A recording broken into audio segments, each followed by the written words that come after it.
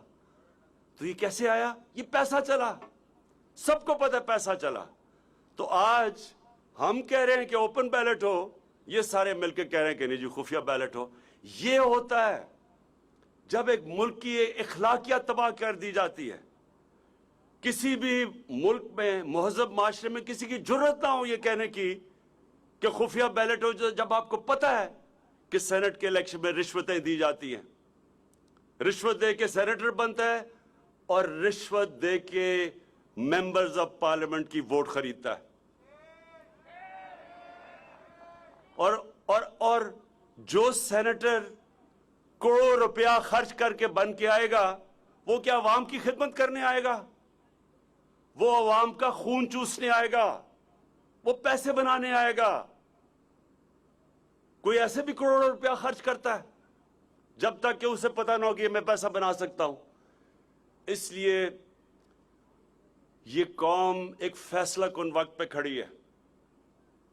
ایک طرف پاکستان کی عوام ہے, ایک طرف یہ ڈاکو اور ان کے ساتھ جو ان کا مافیا ہے, اور انشاءاللہ جیت پاکستان کی ہوگی.